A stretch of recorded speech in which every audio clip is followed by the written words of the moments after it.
Your wife just caught you watching porn with your pants down, lube right next to you, and toilet paper on standby. Oh man, what a scene, right?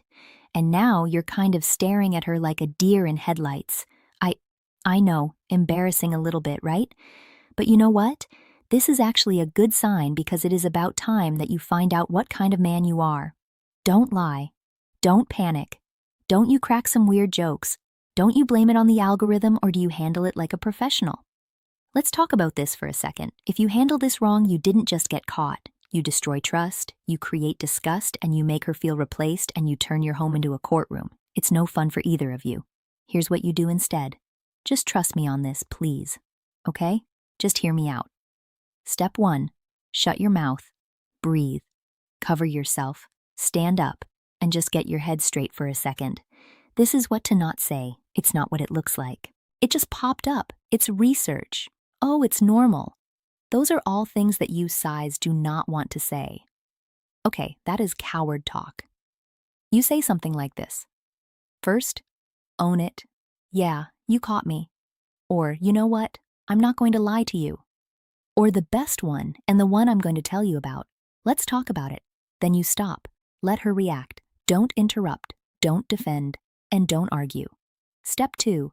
You validate her without begging for anything or over-explaining yourself. Because for you, it's a video. For her, it is, oh my gosh, like way bigger than that. It can feel like comparison, humiliation, rejection, and the biggest one of all, betrayal.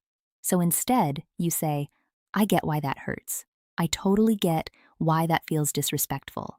You're not emotional about this. You're not dramatic. You're just taking ownership and allowing her to kind of relax and calm down a little bit.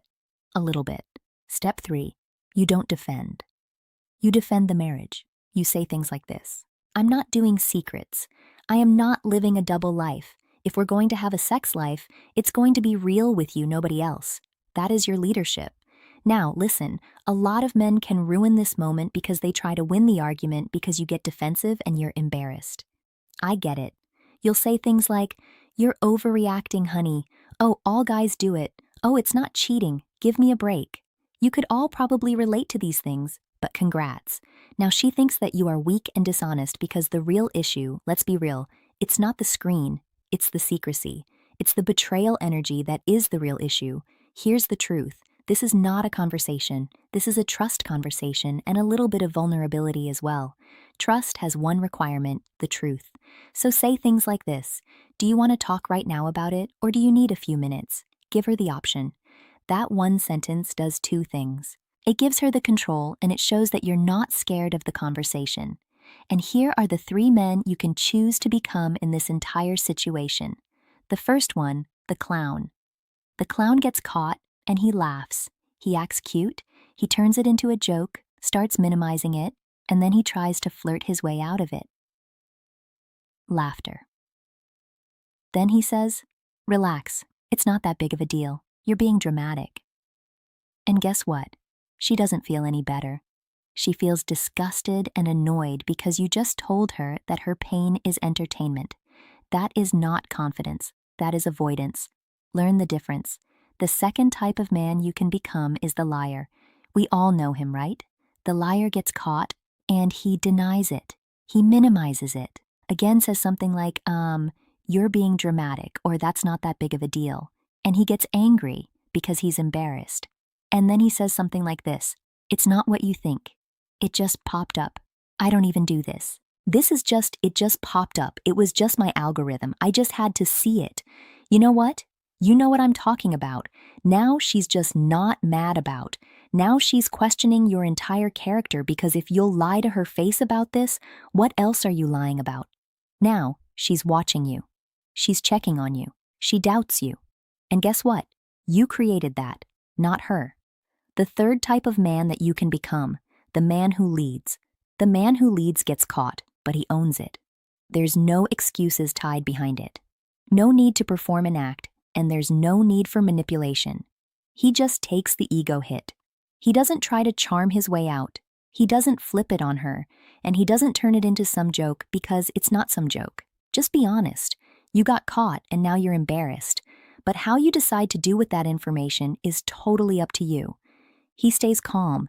He stays solid, and he tells the damn truth. Yeah, you caught me.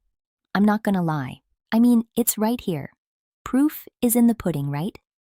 Or I totally understand why this is hurting you. But then you take the lead. Say things like, we're going to talk about this.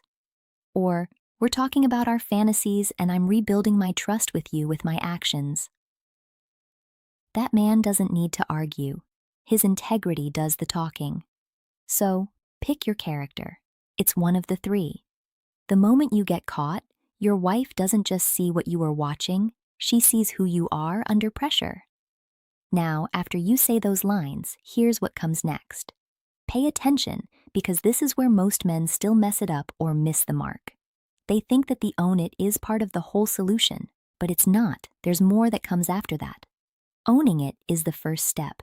Now it's your job to rebuild the trust, and that is your mission. And trust me, you're going to have to work damn hard. So here's the next move. Do not push for forgiveness. You just can't. You can't demand that she comes down because she won't, and that'll make it worse. And you do not disappear into shame and act weird for 3 days. You don't do that. You handle it in the moment. You lead like a man. You say, tonight is not about arguing. Tonight is about clarity. We're going to talk about what's allowed in this marriage, and we're going to talk about what we both want sexually. The fantasies, right? Your guys' kinks. Because the truth is, most people have never had that conversation. They just assumed. And assumptions are how marriages get wrecked. Now we're going to go a little deeper. Buckle up, okay? Hear me out. If you've made it this far, thank you. Why do men watch in a relationship? That's the big question, right? It's usually one of these 3 things: stress relief, habit, boredom, maybe some anxiety, some escape, feeling rejected, feeling disconnected, or avoiding a hard conversation.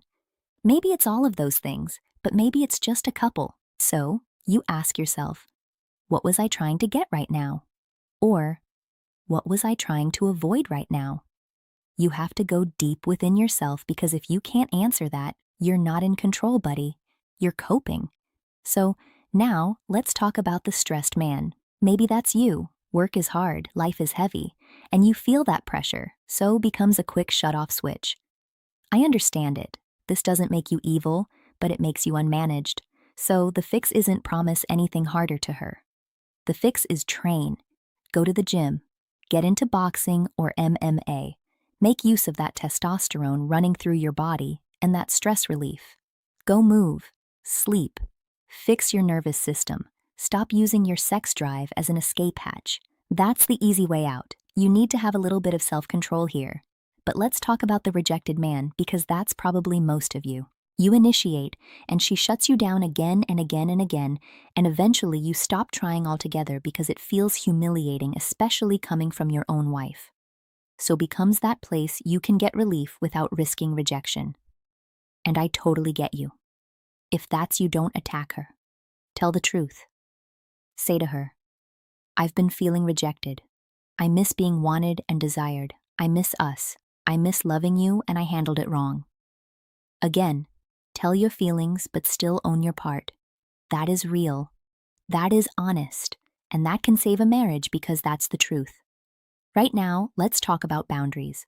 Some couples allow, some don't. Some allow it only together. Some consider it cheating. But I go back to saying this. Most couples never set any rules. They just assume. So of course, it explodes. So you need to say, we need a clear agreement here. No assumptions. What's okay for us and what's not. Simple ground rules for you guys that brings you closer together. And if is not okay in your marriage, don't negotiate it. Own it and tell her she needs to be your source of all your pleasure, and you'll come to her and only her for that. Then you can say, I broke the agreement. I understand that damages trust, and I'm willing to stop, and I will prove it to you. Prove it not with speeches, but with behavior. Actions speak louder than words. We all know that. But this is what destroys the marriage. Half-truths. You admit one piece, then she finds another, then another, and now you look like a liar who only tells the truth when it's cornered by you. You admit one piece, then she finds another and another and another, and now you look like a liar who only tells the truth when it's convenient for you or when you're cornered. So if you're going to be honest, be clean. Not graphic, but complete. Just be honest. Get vulnerable and talk to your damn wife. Now you have to address what she's thinking, because we all know women like to play movies in our heads, right? A lot of women instantly go to, am I not enough? Am I not attractive? Is he comparing me? Is he bored of me? This is what's going on in her brain. So don't dismiss her. You say, I understand why you would feel that. That's not what I want for you. That was not my intentions. I want you and I want our sex life to be strong enough that this isn't even a thing. And make her understand your sexual needs. As your wife, that is her job. Now, let's flip it. Because if you want to be a pro at this, you don't just confess, you upgrade the marriage. Say the following: I want to be transparent about what turns me on. And I want to know what turns you on. No judgment, no shame, no games, just pure pleasure and being open about it with your partner. But you have to do it the right way. You don't dump your entire brain onto her while she's still hurting and processing this. You have to do this strategically and with control. You say to her, are you open to talking about our desires? If not, we'll pick a time, but we're discussing this. And then she speaks. Don't flinch, don't laugh, and do not shame her. Let her speak. And you just sit there and listen. The fastest way to kill a woman's openness is to punish her honesty or talk over her or over-explain yourself. Now here's the uncomfortable truth. A lot of couples have weak sexual ecosystem. No flirtation, no tension, no build-up, no foreplay, nothing. The same routine like clockwork. Same timing and the same initiation process. She's getting bored. Then you wonder why the desire dies in the first place. Becomes the cheap substitution for novelty. So your fix isn't just quitting. Your fix is kind of rebuilding the desire between you two. Here's the upgrade plan. Number 1, bring back the tension. Flirt during the day, not at midnight when you both are dead and tired and want to go to sleep. Number 2, bring back some anticipation. Touch her without it always leading to sex and let her feel wanted without any pressure. Number 3, slow down. Most men rush. This kills desire fast. Number 4, debrief. After intimacy or sex, ask these questions. What did you like? What do you want more of? What do you want less of? What fantasies do you have? That is how couples get better like professionals, not like teenagers. Now, let's revisit the script I want you to use the moment you get caught. Yeah, you caught me. I'm not going to lie. I understand why that hurts, babe. I'm not doing secrets, though. We're talking about this. We're talking about our fantasies, and I'm rebuilding trust with actions. Do you want to talk now, or do you need a minute? That's it. And her reaction will tell you everything you need to know. If she's angry and stays in the conversation, that's a good sign. It means that she still cares and she's open to hearing you. It's all about your tone and your delivery and how you do this. If she's devastated, don't demand quick forgiveness because you're not going to get it. You stay silent and you stay consistent. If she goes cold and contempt shows up, don't escalate it. Stay steady and still rebuild because your job is not to win tonight because you've already lost bad. Your job is to protect the marriage.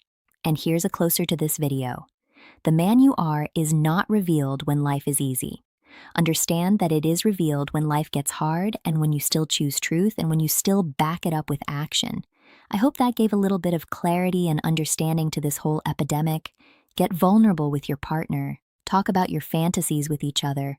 Talk about certain things that you maybe wouldn't talk about to a friend. Do it. I promise you, it's going to solidify your marriage and your partnership even deeper, and you get to have a chance to be vulnerable with the person that you choose to spend the rest of your life with. So trust me on this practice. Music.